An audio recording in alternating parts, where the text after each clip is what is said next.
I have told this story exactly once before to my youngest hired hand, Reuben, on the night he got his heart broken by a girl in Canaan Flat who wasn't what he'd expected. I told him that not what you expected is sometimes the best thing that can happen to a man. He didn't believe me then. He does now. My name is Holt Birch. I run cattle on the Birch Creek Range southeast of Canaan Flat, and I have been doing it alone since my brother left for Colorado and my last hired man quit to prospect silver. That was the autumn of '83. By the spring of '84, I had 40 head to move, a leaking roof to patch, a cold stove every morning, and nobody to talk to but a one-eared dog named Scrap. I did not consider myself a sentimental man. I considered myself a practical one. And so I did what any practical man with a leaking roof and 40 head and no help would do. I wrote a letter to the matrimonial agency in Fenton City. I was very specific. I said I needed a woman who was quiet, sensible, and not given to opinions on matters outside the house. I said I preferred someone who could cook and did not mind early mornings. I said I was not a man of many words and would prefer a wife who understood that. I thought I was being honest. Looking back, I was describing a piece of furniture. The agency wrote back in 2 weeks with a match. Her name was Vera Cass, a schoolteacher's daughter from eastern Kansas, 28 years old, described in the agency's letter as mild-mannered, agreeable, and well-suited to quiet ranch life. I read that 3 times. It sounded exactly right. I sent the fare and the date and went back to patching the roof. The stage from Fenton City came in on a Tuesday, which is market day in Canaan Flat, so there was a crowd at the depot when I rode up. I stood at the edge of it holding my hat, watching the passengers come down. 2 merchants, an old man with a trunk, a mother with a baby, and then last off the stage, a woman in a brown traveling dress and a hat that had lost its battle with the wind somewhere around the Nello River. She was carrying a hat box, a carpet bag, a rolled-up oilskin, and an argument. She was already talking to the stage driver before her second foot hit the ground, pointing at something strapped to the roof of the coach, and telling him, in a voice I could hear from 15 yards, that the crate had been loaded on its side since Dry Fork, and she'd said so twice, and now she expected there would be consequences for the 3 dozen jars of preserved peaches inside it. The driver looked like he wanted to apologize and ride away simultaneously. I put my hat back on. She turned from the driver, pushed her hair back under what was left of her hat, and surveyed the crowd with brown eyes that were quick and entirely unimpressed. She spotted me. I was the only man standing alone, holding my hat like a man at a funeral, and she walked straight over. "You're the rancher," she said. "Holt Birch," I said. "Vera Cass." She shifted the carpet bag to her other hand and looked me over with the kind of frankness I hadn't encountered since my mother died. "Your letter said you weren't a man of many words. You should have mentioned that also applied to your correspondence about living conditions. Half a sentence about the house. I had questions." "You could have written back," I said. "I did," she said, "twice. The agency apparently lost them." I did not know what to say to that. She looked past me at the wagon. "Is that what we're riding in?" "It is," I said. "Is it always that muddy, or is today special?" I told her that it had rained. "I can see that," she said. She picked up the carpet bag and walked toward it.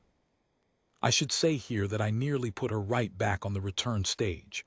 Not because she was rude, she wasn't, not exactly, but because she was the furthest thing from quiet and agreeable I had ever encountered in one person, and I had made my requirements clear. I stood there by the depot for a long moment, watching her try to open the wagon gate one-handed, and I thought, this is not what I ordered. And then she got the gate open and set the carpet bag down with a neat, efficient motion and turned and said, "Are you going to get the crate, or would you like me to?" I got the crate. We drove out to the ranch in near silence, which surprised me.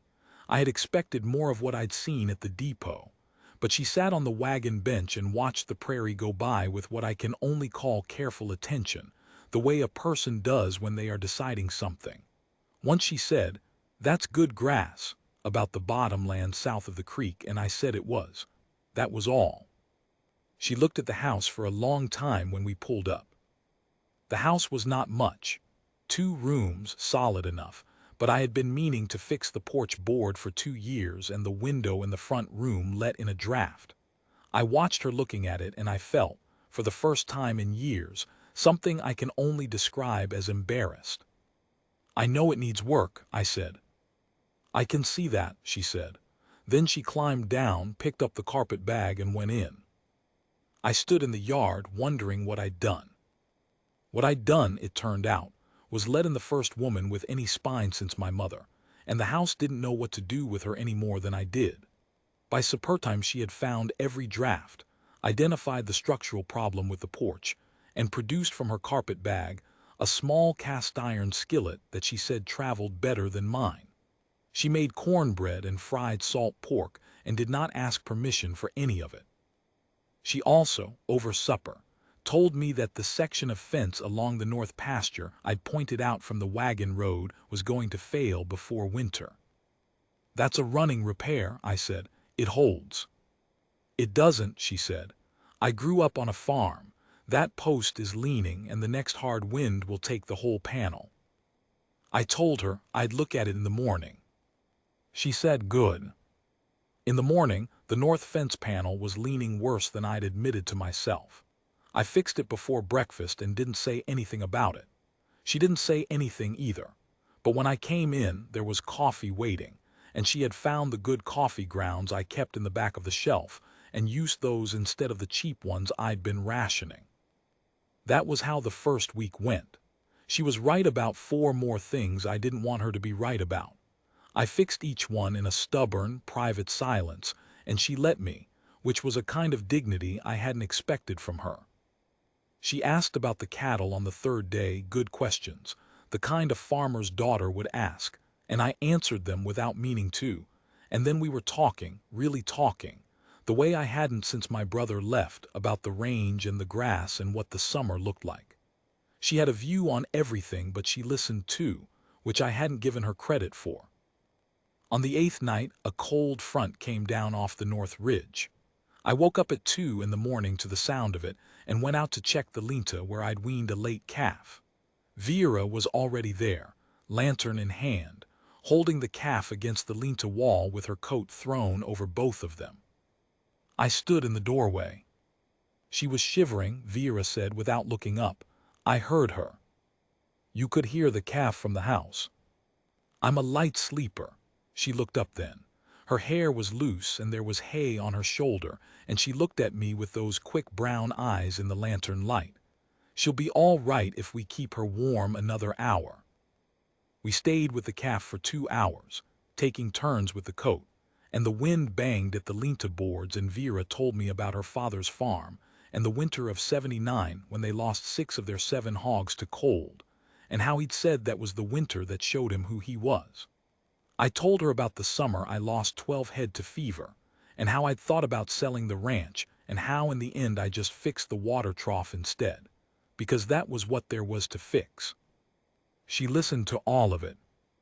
When the calf stopped shivering, we walked back to the house, and I built up the stove and she put the kettle on, and we sat at the kitchen table while the wind tried the window latches outside, and I thought about what it was like to come in from the cold to nothing, and what it was like to come into this. I said, "Vera." She looked at me. "I was wrong," I said, "about what I was looking for." She was quiet for a moment. Then, "I know what you were looking for, a woman who wouldn't give you any trouble." "Yes," I said. "And I have given you nothing but." "Yes," I said, "you have." I looked at the coffee cup in my hands. "I had a ranch before you got here. Now I have something else." She didn't say anything right away, and I didn't either, because I'd used up a month's worth of words in 2 sentences and wasn't sure I had anything left. But she reached across the table and put her hand flat on the table near mine, not touching, just near, and the wind went on outside and the stove crackled, and I put my hand next to hers.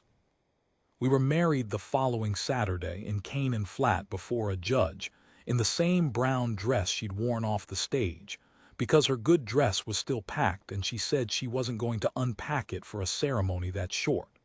The judge laughed. I did too. I'd been looking for a quiet woman. What I got was a woman who showed me where every fence was leaning, who held a calf through a 2-hour cold, and who somehow turned a drafty 2-room house into the kind of place a man can't wait to get back to. What I got was 40 years of someone who was right more often than not, and kind enough to let me figure that out in my own time. I should have been more specific in that letter.